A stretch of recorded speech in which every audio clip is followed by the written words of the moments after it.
Merci.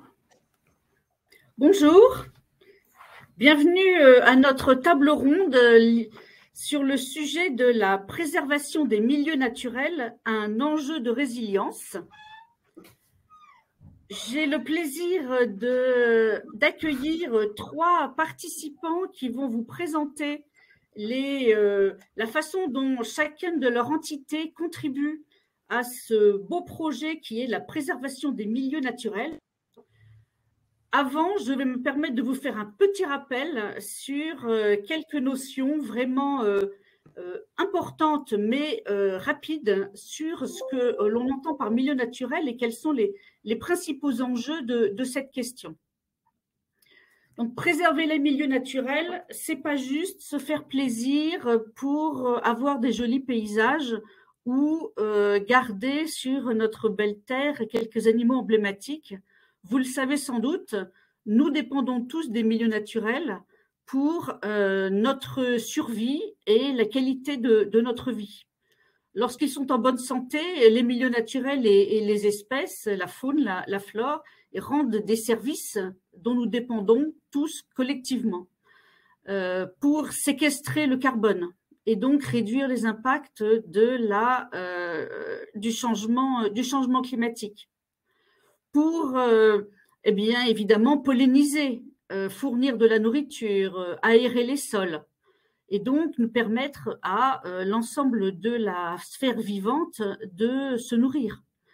D'épurer l'eau de façon naturelle grâce aux végétaux, en particulier dans les milieux humides, dans les mangroves par exemple. Atténuer l'intensité des risques naturels, des crues, des inondations, en retenant les terres, en retenant les boues, en retenant l'eau et les roches. Et puis, l'agrément fait aussi partie de nos vies et améliore aussi notre santé mentale. Les milieux naturels, c'est aussi la beauté, c'est aussi ce qui participe de notre bien-être. Donc, pour toutes ces raisons, pour tous les services que nous rendent les milieux naturels, l'innovation en leur faveur est absolument indispensable. Or, nous savons que la biodiversité s'érode et qu'elle s'érode à une vitesse absolument considérable. J'ai pris un des indicateurs possibles, mais il y en a d'autres. Ce sont les calculs du WWF. Entre 1970 et 1978, la moyenne des populations de vertébrés sauvages sur Terre a diminué de plus des 2 tiers. Plus des 2 tiers des populations de vertébrés sauvages a diminué sur la Terre. C'est absolument énorme. Et en 10 ans, on a perdu 10 points. Donc, l'accélération est très, très forte. Ça touche surtout les espèces d'eau douce, mais en réalité, ça touche l'ensemble des continents à des degrés diversifiés, puisque finalement, le continent le moins touché, c'est l'Europe et l'Asie centrale, avec moins 18% de baisse de cet indice de la planète vivante calculé par WWF. Mais nous avons moins 94% pour l'Amérique et le sud des Caraïbes, moins 66% pour l'Afrique. Donc la pression sur la biodiversité est absolument énorme. Alors on en connaît la plupart des causes. C'est la dégradation des terres et l'artificialisation des sols. Ce sont les pratiques agricoles intensives, la déforestation. C'est le changement climatique qui pourtant ne fait que commencer. C'est la pollution sous toutes ses formes, aérienne, le sol, les milieux aquatiques. Ce sont aussi les espèces exotiques envahissantes qui sont pour partie liées au changement climatique et pour partie liées à notre commerce mondialisé. Et pour ne parler que d'une des politiques nombreuses du ministère auquel j'appartiens, le ministère de la Transition écologique et de la cohésion des territoires, c'est-à-dire l'artificialisation des sols, on peut voir sur la France ces cartes. La première, celle de gauche, qui montre le flux d'artificialisation, donc la consommation d'espace artificialisé entre 2009 et 2021. Donc plus c'est marron, plus c'est artificialisé, enfin plus le flux d'artificialisation était important. Et on observe évidemment ce qu'on connaît bien en France, qui est la pression sur tous nos littoraux. Puis la carte de droite, elle est un peu plus subtile, elle croise, c'est une espèce de carte de super artificialisation, elle croise l'évolution de la population et le nombre de mètres carrés occupés, enfin artificialisés par habitant. Et donc plus c'est gris-noir, et plus le fait qu'un nouvel habitant arrive entraîne une artificialisation des sols. Donc d'une certaine façon, ça montre la pression toujours côtière et la pression à la périurbanisation, puisque chaque nouvel habitant occupe plus d'espace artificialisé que précédemment. Ces enjeux étant très rapidement posés, j'ai le plaisir d'accueillir à cette table ronde 3 intervenants et intervenantes. Madame Raphaëlle Hainaut, qui pilote le programme Innovation de l'Institut national de l'information géographique et forestière, la très connue IGN. Anne-Sophie Roux, qui est CEO de Tenaka, qui est une start-up innovante qui est labellisée Green Tech Innovation. Et Monsieur Jean-François Blanchet, directeur général du groupe BRL et vice-président du pôle de compétitivité de la filière pour l'eau en France, France Water Team. Donc, je vais leur passer la parole dans cet ordre pour que, dans un premier temps de cette table ronde, ils nous présentent la façon dont chacune de leurs entités s'organise pour proposer des solutions, des actions, de l'information, des données pour aider à mieux préserver les milieux naturels. Pour les personnes qui vous écoutent, je vous rappelle que vous pouvez poser des questions dans le chat qui est à votre disposition sur la plateforme.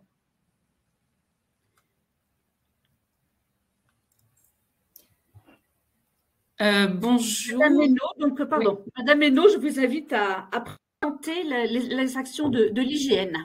Oui, merci beaucoup Hélène, merci pour l'introduction. Donc bonjour à tous et merci d'inviter l'IGN à cette table ronde. Donc l'IGN a une nouvelle boussole. L'IGN s'affiche comme cartographe de l'Anthropocène. L'IGN, c'est l'observateur objectif du territoire depuis toujours. Le territoire qui, Hélène l'a rappelé, subit des changements à un rythme de plus en plus élevé sous le coup des activités humaines. Donc, je vais expliquer ce que ça veut dire, IGN cartographe de l'Anthropocène. On propose déjà des référentiels de données dans diverses thématiques pour appuyer la conception et le suivi des politiques publiques de la transition écologique. Et on a notamment des référentiels de données sur les milieux naturels. Alors, sur le sujet de l'artificialisation des sols qu'Hélène a pointé particulièrement, il se trouve que l'IGN est impliquée dans la production de données de référence qui permettent de suivre les objectifs de sobriété foncière qui sont indiqués dans la loi climat et résilience. Donc, il s'agit des données de description de la couverture et de l'usage des sols qui sont construites en partenariat avec le CEREMA et l'INRAE dans le cadre d'un grand projet piloté par la DGALN. Donc, ce sont des données qui sont produites de manière automatisée, en se fondant notamment sur des techniques d'intelligence artificielle. Donc, on va se mettre en capacité de produire 2 millésimes de ces données d'ici 2024 pour avoir un premier état du différentiel d'artificialisation tous les 3 ans.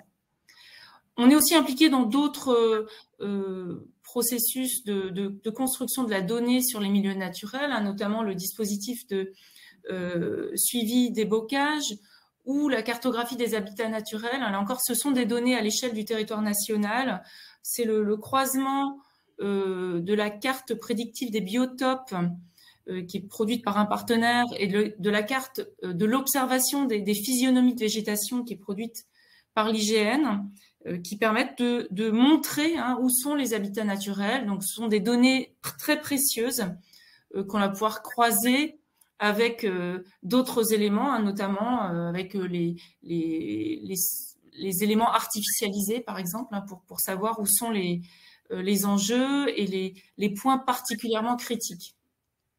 Donc, je ne fais pas l'inventaire exhaustif hein, de tous les référentiels de données dans lesquels l'hygiène est impliquée pour suivre les milieux naturels. Ce que je voulais juste dire hein, pour terminer, c'est que au-delà de ces référentiels, hein, il y a une ambition aussi d'aller un cran plus loin et d'être capable de brancher à ces référentiels de données des modèles de simulation pour simuler des phénomènes, des règlements et visualiser concrètement sur le territoire, sur des cartes, les impacts de ces phénomènes pour être capable de se projeter et de mieux piloter les politiques publiques qui permettent de préserver, d'entretenir ces milieux naturels.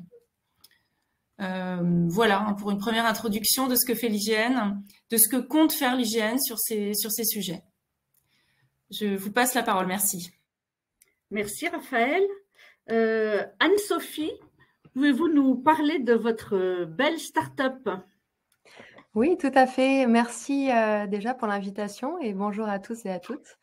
Donc moi, je suis la fondatrice d'une entreprise de l'économie sociale et solidaire qui s'appelle Tenaka et dont la mission est de régénérer l'océan. Donc l'océan, c'est notre plus grand puits de carbone.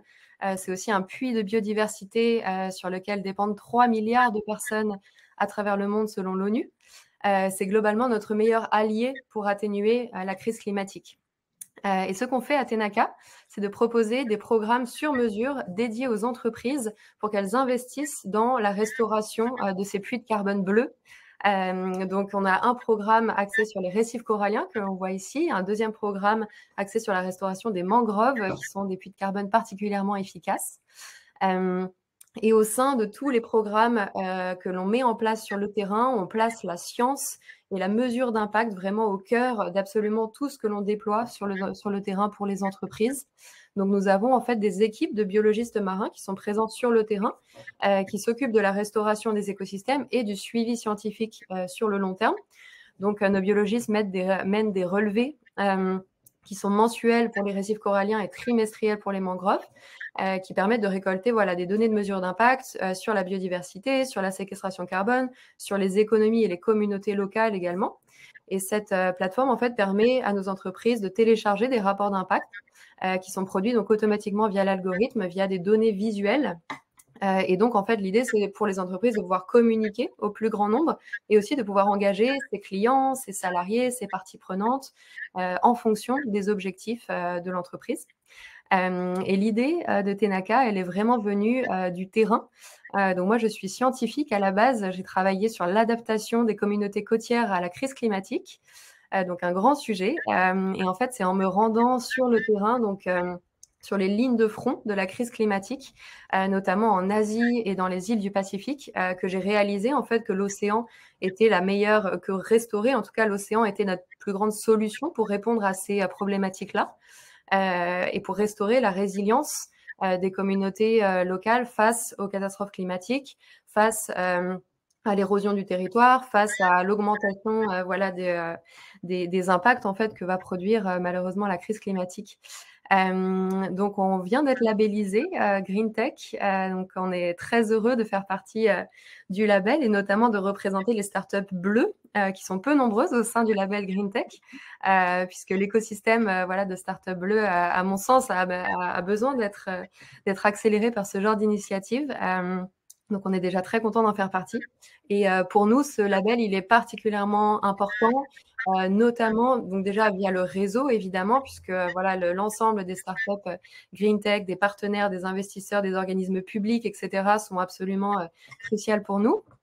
Mais aussi pour faire des ponts, en fait, entre le public et le privé, puisque la France a le deuxième espace maritime au monde, derrière les États-Unis en termes de surface. Et donc, on a des territoires dans l'ensemble des océans. Et donc, on a en fait un enjeu absolument crucial sur la préservation et la restauration des écosystèmes marins. Donc voilà, on est particulièrement content d'en faire partie. Et je vais m'arrêter là pour la présentation. Du coup. Merci beaucoup, Anne-Sophie. Je vais donner la parole au troisième orateur, tout en faisant remarquer que si les deux orateurs représentant le monde de l'entreprise travaillent sur le milieu de l'eau, c'est un hasard, mais finalement, si le bleu est mal représenté encore parmi la Green Tech Innovation, ce n'est que justice que d'en parler encore plus aujourd'hui. Donc, Jean-François Blanchet. Bonjour à toutes et à tous, et tout d'abord merci beaucoup au ministère de la Transition écologique de nous proposer aujourd'hui d'intervenir et de partager notre expérience avec les autres intervenants de la table ronde.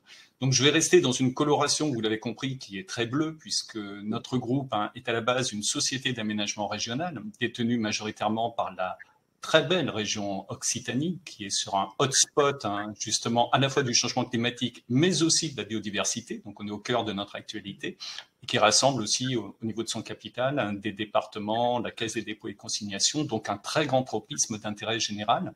On opère un grand réseau hydraulique régional qui nous amène à nous investir sur le pilier adaptation au changement climatique, en sécurisant l'accès à l'eau des territoires. Et comme tout un chacun qui aménage, nous devons, pour reprendre une image, aménager toujours d'une main tremblante et prudente. Pourquoi? Parce qu'un aménagement, c'est nécessairement inscrire des ouvrages sur un milieu naturel et par là même avoir un impact. Et je rebondis justement sur les diapositives que fait passer Hélène pour dire que cette main tremblante, justement, elle veille avant toute chose à éviter au maximum les enjeux. Alors on parle d'enjeux, même si dans nos équipes d'ingénieurs, au départ, on parlait de contraintes environnementales. Vous imaginez ce barbarisme, voir l'environnement comme une contrainte, alors que nous en sommes, alors que les milieux naturels sont notre humus de vie. Et aujourd'hui, heureusement, nous avons pu peser sur les habitudes, sur les représentations et travailler d'enjeux, voilà, de faire en sorte d'éviter ces enjeux, comme l'illustrent ces diapositives. Je ne vais pas toutes les commenter, il faudrait une heure. Donc un très grand E de éviter, un réduire quand on n'a pas le choix, effectivement. Puis peut-être sur la diapo suivante, et lorsque c'est nécessaire, mettre en place, s'il n'y a pas d'autre option, des mesures de compensation, mais les faire non pas comme une solution finalement de facilitation pour réaliser les aménagements, mais bien comme une démarche qui doit être intégrée dans le cadre de partenariats, des partenariats durables avec des organismes tiers de confiance sur le plan environnemental. Sur l'illustration avec un très beau lézard osselé qui est sur le mur de pierre, évoquer un partenariat avec l'association Haute-Claire.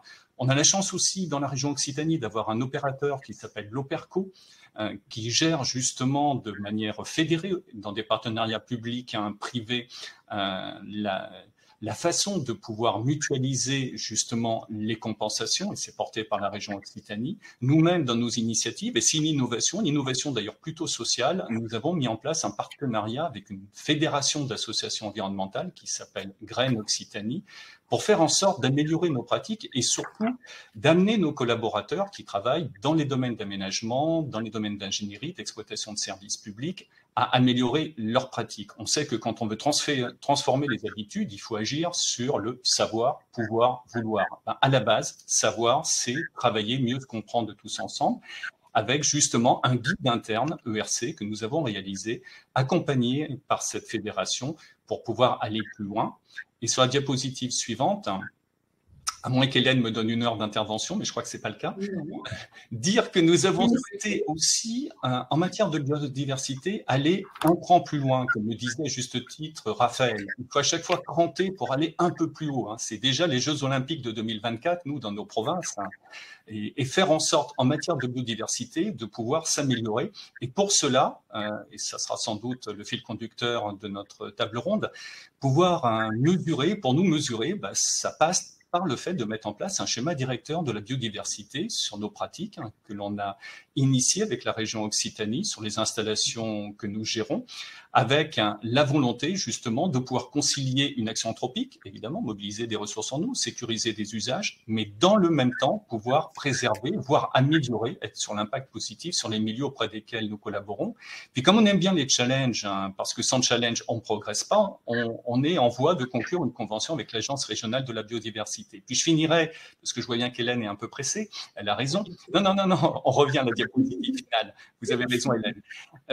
Sur aussi la contribution de l'un de nos métiers au niveau du groupe, qui est l'ingénierie, et qui elle-même se définit comme une ingénierie positive pour agir concrètement en faveur des objectifs du développement durable. Et ça, on a souhaité l'incarner dans le cadre de notre adhésion sur la filiale BRL Ingénierie à la démarche du Global Compact portée par le Global Compact France, justement. Et là, pour quelques illustrations qui viennent montrer justement les projets sur lesquels nous opérons et les collectivités, les partenaires auprès desquels nous apportons un certain nombre de compétences, de savoir-faire. Et en même temps que nous les mobilisons, nous avons aussi le sentiment de participer à la grande transformation du monde en nous transformant et en accompagnant la transformation des autres. Merci beaucoup. Lorsque nous avons préparé cette table ronde, l'un de vous a dit les milieux naturels, c'est malheureusement la variable d'ajustement des politiques territoriales. Et ça signifiait que la préservation ou la restauration des milieux naturels n'était pas forcément la priorité politique, que ça pouvait être considéré comme finalement un frein à toutes les politiques d'aménagement en faveur du développement économique ou tout simplement pour accompagner l'augmentation de la population ou le souhait de la population de bénéficier d'un espace de vie plus vaste. Et puis, il m'a été dit aussi en contrepoint que les milieux naturels sont discrets et que quand on voit qu'ils souffrent, eh bien, ils ne disent pas très fort et quand ils souffrent vraiment très fort, eh bien, c'est déjà trop tard. Et donc, comment est-ce que vous vous y prenez? Comment est-ce que collectivement, dans le cadre d'une planification écologique qui essaie de mettre en place l'État, comment est-ce que collectivement nous pourrions nous y prendre pour mieux convaincre que les milieux naturels sont un enjeu fondamental? Comment est-ce que vous faites, vous, dans vos différentes entités, dans vos pratiques professionnelles, pour convaincre, parce que c'est un enjeu essentiel, mais aussi d'une grande complexité scientifique? Peut-être Raphaël? Oui, je peux donner un point de vue sur ce sujet. Comment convaincre que les milieux naturels sont complexes et que c'est un enjeu particulièrement important. Donc, je donne le point de vue du coup de l'hygiène. L'hygiène qui fait des cartes, et il se trouve que la carte, c'est un excellent moyen pour la médiation. Comme je le disais dans la première partie, notre métier à l'hygiène, c'est d'observer le territoire et de le modéliser. Et donc, on produit des données de description du territoire qui sont objectives, qui sont fidèles, qui sont fidèles à la convention qu'on donne quand on fait une carte. On ne fait pas une carte à l'échelle 1 sur 1, ça c'est un mythe. Et ensuite, on a le cartographe, il a dans ses mains la capacité de représenter les données qui ont été modélisées de façon très diverse, selon les différents besoins, selon le profil de l'utilisateur, selon le contexte d'utilisation et selon aussi le message à faire passer. Et donc, on va pouvoir jouer sur la façon de représenter la donnée pour mettre en évidence certains phénomènes et peut-être pour insister justement sur ces phénomènes et faire prendre conscience que les milieux naturels sont des enjeux fondamentaux.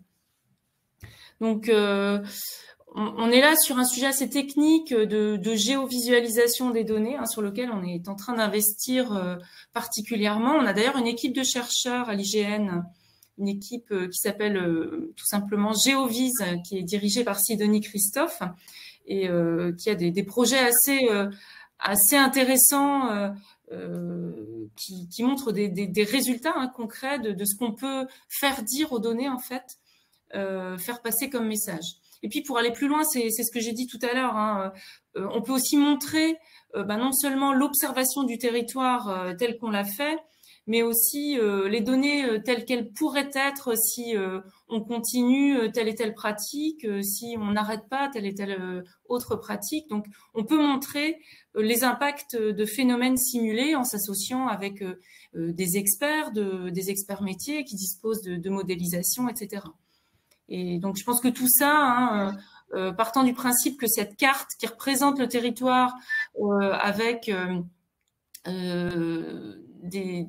des évolutions dans l'espace et dans le temps et la possibilité de montrer des phénomènes dans le futur, c'est, je pense, un bon moyen, qui n'est pas le seul bien entendu, mais du coup mes deux collègues compléteront, c'est un bon moyen de faire prendre conscience que les milieux naturels sont importants. Alors Anne-Sophie, vous qui travaillez avec des entreprises, et puisque votre modèle d'affaires repose sur le fait qu'elles s'associent à vous pour leur démarche de RSE, comment est-ce que vous vous y prenez? Comment est-ce qu'elles réagissent lorsque vous essayez de leur expliquer la complexité du domaine dans lequel elles essaient d'agir? C'est sûr que c'est un grand enjeu pour nous et je me permets juste de m'excuser par avance parce que j'ai des travaux dans mon immeuble, donc j'espère que le bruit ne sera pas trop gênant pour vous. Je m'excuse pour ça. Oui, pour la question de comment on convainc les entreprises, je pense que nous, en termes de sensibilisation auprès du grand public sur les enjeux marins, je pense qu'on part d'encore plus loin que si on prend le prisme juste des milieux naturels terrestres, puisqu'il y a énormément de monde qui ne savent pas à quel point on dépend tous et toutes de l'océan, des écosystèmes marins.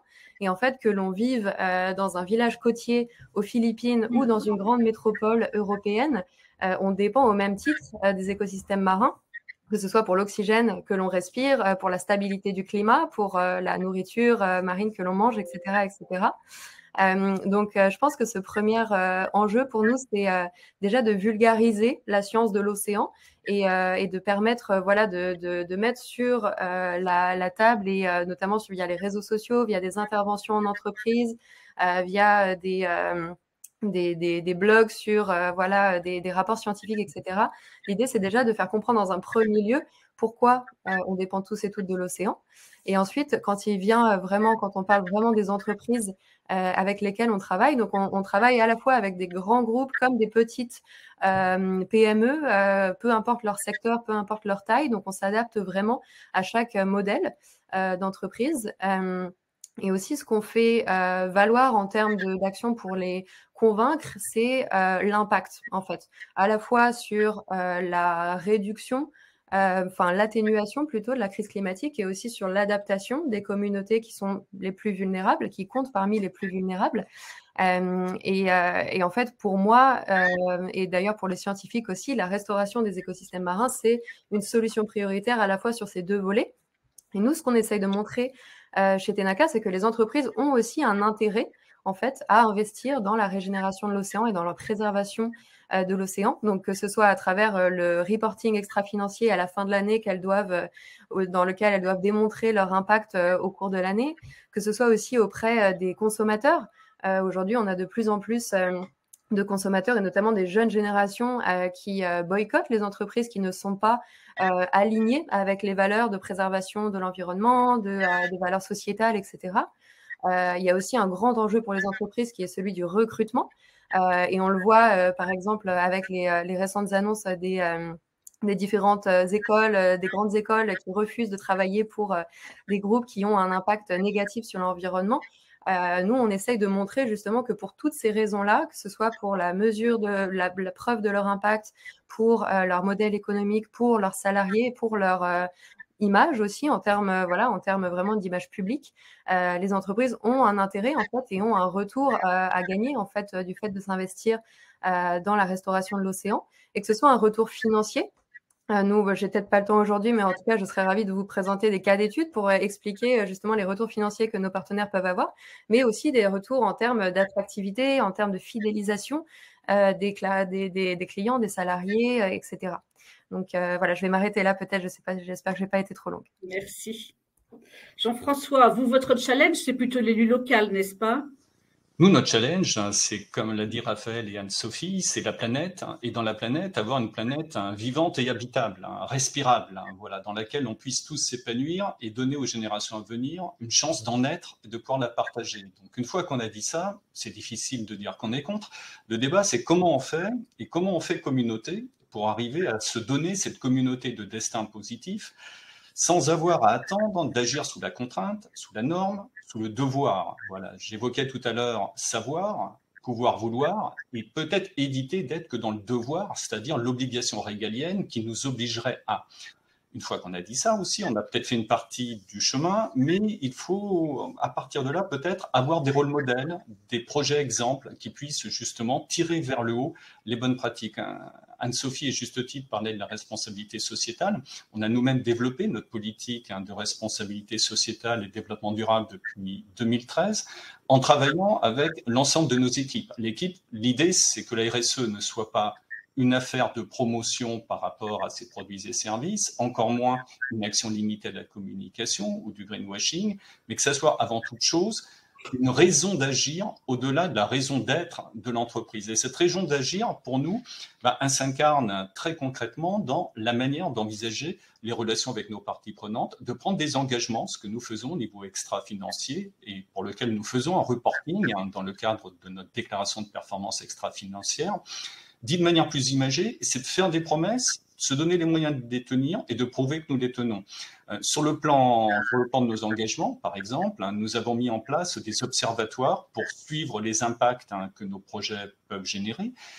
Pour le projet Aquadomicia que nous portons pour la région Occitanie, la région avec les services de l'État, l'Agence de l'eau et l'opérateur BRL ont porté une instance de concertation qui rassemble des collectivités, France Nature Environnement, c'est presque oxymorique de dire qu'on fait de l'aménagement et que pour autant on invite France Nature Environnement et d'autres associations environnementales, mais justement c'est bien la manière de dire que l'environnement, les milieux font écosystème et que dans ce cadre-là, nous devons tous dialoguer ensemble, pouvoir comparer les approches, pouvoir surtout se remettre en question.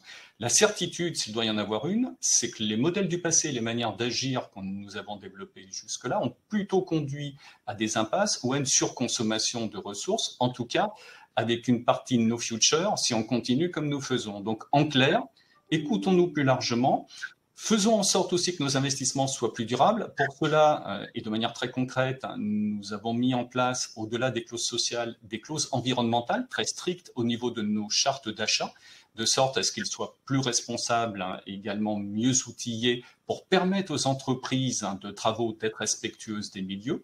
C'est important aussi. Et elles sont fières, après, de respecter avec leurs équipes, justement, les milieux naturels.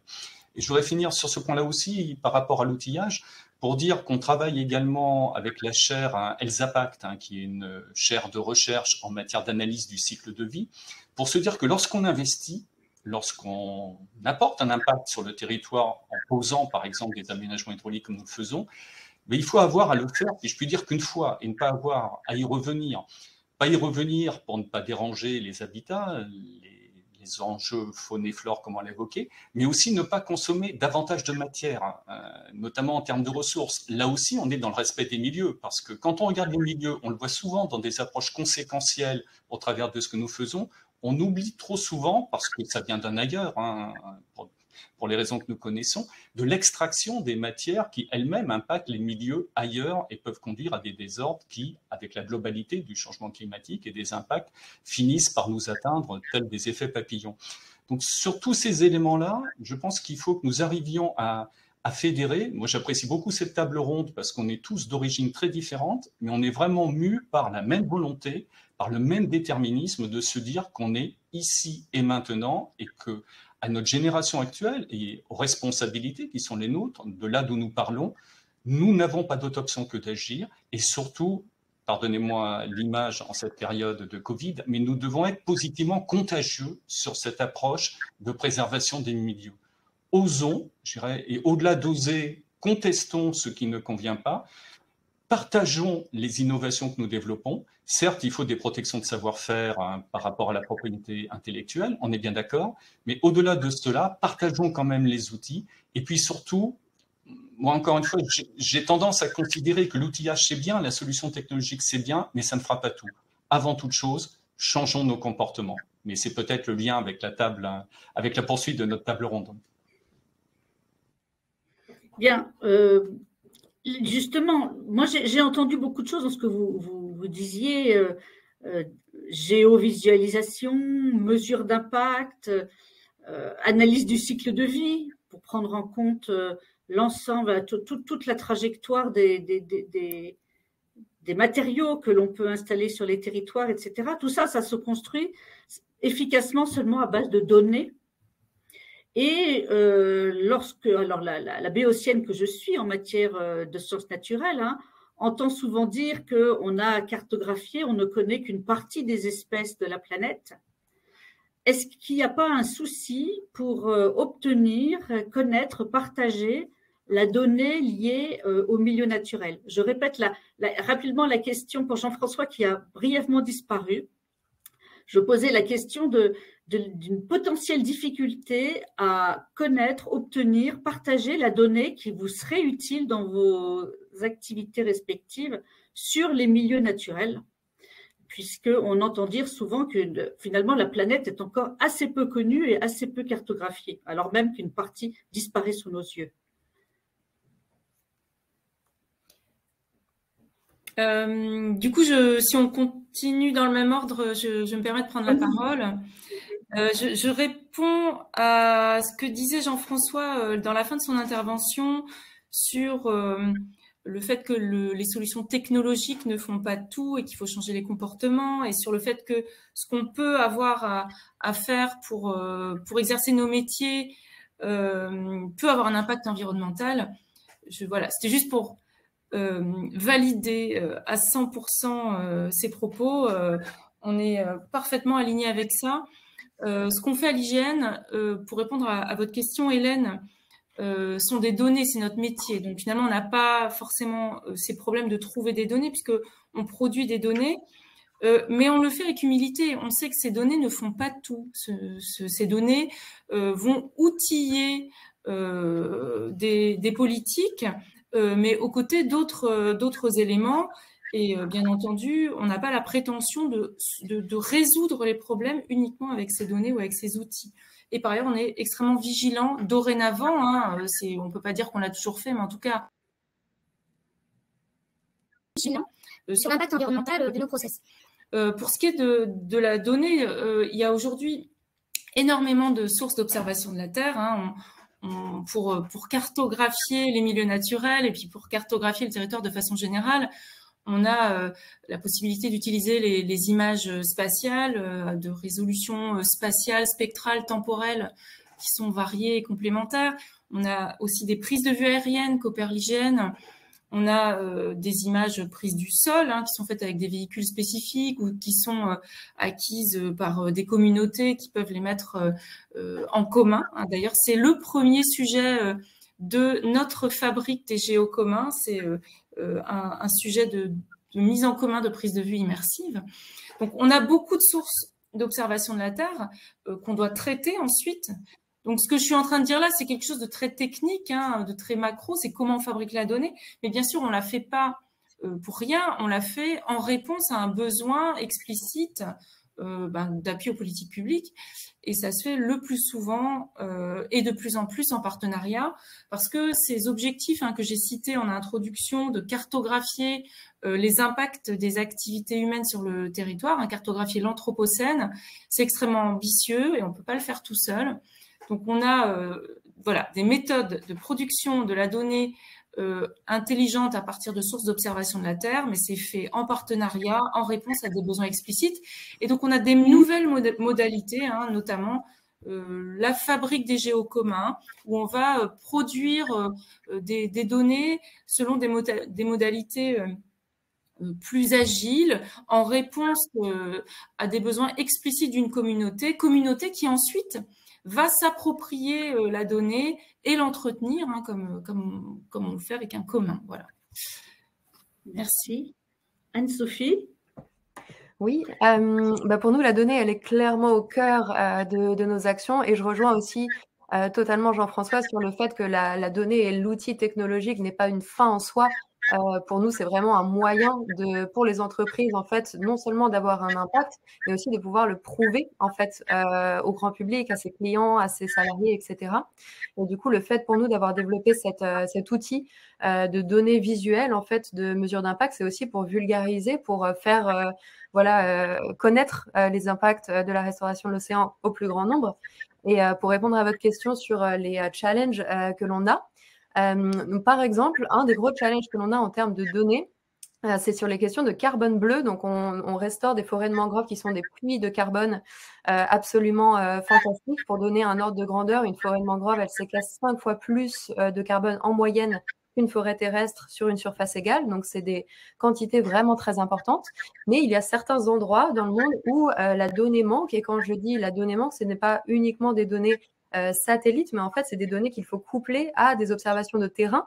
Donc, c'est du prélèvement des sols, c'est aller mesurer la taille et le diamètre des troncs, etc., etc. Et du coup, il y a plein d'endroits où, en fait, on n'a pas encore ces données-là. Et alors, heureusement, c'est une science qui évolue extrêmement vite. Donc, les données aussi apparaissent extrêmement vite. Et nous, on a aussi choisi de travailler en Asie du Sud-Est parce que les mangroves de l'Indo-Pacifique sont parmi les plus connus par les scientifiques. Donc, c'était aussi plus simple pour nous de commencer là-bas. Mais voilà, je ne vais pas m'étendre trop parce que je vois qu'il ne reste que 5 minutes. Mais je serais ravie d'en discuter plus en amont.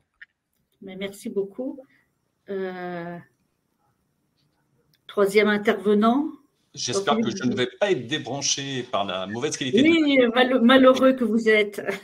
Sinon, je le ferai avec mon portable. Je voudrais dire qu'effectivement, sur la donnée, et Raphaël l'a bien dit, on a la chance d'avoir en France l'IGN, on a la chance d'avoir un opérateur comme Airbus qui amène aussi avec EADS des données satellitaires. On a la chance d'avoir des startups super innovantes comme Anne-Sophie avec un Tenaka. Donc, j'aurais tendance à dire qu'on a un écosystème de la donnée. Après, ce qu'il faut, c'est qu'on ait tous confiance pour aller encore plus loin. Alors, il y a l'initiative French Tech. Nous, au niveau de BRN, on est adhérent entreprise de French Tech Med, justement, pour pouvoir définir un petit peu plus loin comment le digital peut se mettre au service de nos ambitions environnementales et de protection des milieux. On a aussi, étant élaborateur de données, la question de la valeur de la donnée, ce qui n'est pas neutre, et je pense que Raphaël ne me démentira pas. Il y a un coût pour produire de la donnée, donc il doit y avoir un modèle économique de récupération. Et tout ça sur ces éléments, alors que dans le même temps, et à juste titre, l'État dit qu'il faut accélérer parce que le changement climatique, il n'est pas statique, il accélère lui aussi. Donc en clair, si on ne rend pas public la donnée, on arrivera trop tard, et trop tard, c'est un mur. C'est no future, comme je l'indiquais tout à l'heure.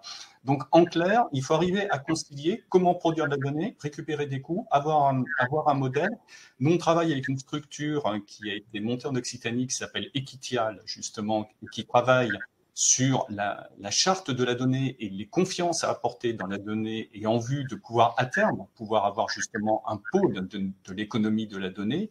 Tout ça, c'est des instruments sur lesquels il faut vraiment rappeler. Pauvre, le pauvre. Bon, je considère qu'il était sur le point de finir sa phrase. Comme il ne reste pas beaucoup de temps, je vis qu'il y avait une question dans le chat, mais de façon aussi paradoxale que ça puisse paraître, je crois qu'elle s'adresse plutôt à moi. Je termine ma phrase. Il faut vraiment qu'on travaille très rapidement tous ensemble. Vous voyez que sur le digital, on a encore quelques progrès à faire du côté de la liaison de BRL. Mais plus sérieusement, et puis pour conclure, je crois qu'il va bientôt rester plus que 2 minutes. Voilà, il faut vraiment qu'on joue super collectif et qu'on mutualise au maximum. On est sur une partie à temps limité pour le changement climatique. Soyons plus rapides que le changement climatique. Voilà, c'est un vœu commun. Merci beaucoup. Pendant votre courte interruption de séance, je disais qu'il y avait une question dans le chat qui était « Pouvez-vous en dire plus sur les startups bleues ?» Alors, je sais que Tenaka est une startup bleue. Alors, j'ai quand même demandé à l'équipe de m'en dire plus. Cette année, l'appel à manifestation d'intérêt de la Green Tech Innovation a ouvert une nouvelle thématique qui est l'innovation maritime et on a eu un lauréat qui est Tenaka. Et les startups bleues sont donc dans un domaine qui va faire que croître et multiplier et qui englobe toutes les thématiques liées à la mer, donc la biodiversité et les écosystèmes marins en particulier. Voilà, j'espère que ça répond à la personne, à Jean-Emmanuel Serré qui a posé la question et qu'il proposera l'an prochain une autre solution dans ce domaine. Peut-être que Anne-Sophie, vous voulez dire quelque chose là-dessus ? Si, très rapidement, peut-être pour conseiller à Jean-Emmanuel si jamais il veut aller plus loin. En France, il y a un réseau de startups bleues qui s'appelle Respect Océan, que je vous conseille d'aller voir. Donc, c'est une liste de toutes les startups engagées et entreprises d'ailleurs, pas que startups engagées pour l'océan. À l'échelle internationale, il y a aussi la Sustainable Ocean Alliance. Je vous mettrai les 2 petits liens dans le chat. Donc, oui, il y a des réseaux qui existent et on n'attend qu'une chose, c'est qu'elles soient développées au maximum. Merci. Il me reste 12 secondes pour infiniment les participants à cette table ronde et les personnes qui nous ont écoutés. Et vous inviter à écouter le pitch qui va suivre juste après cette table ronde d'un accélérateur d'innovation verte et de se retrouver demain à 9h45 pour la suite du Meetup 2022 de la Green Tech. Merci beaucoup. Au revoir. Merci, au revoir. Tout le monde. Merci, au revoir.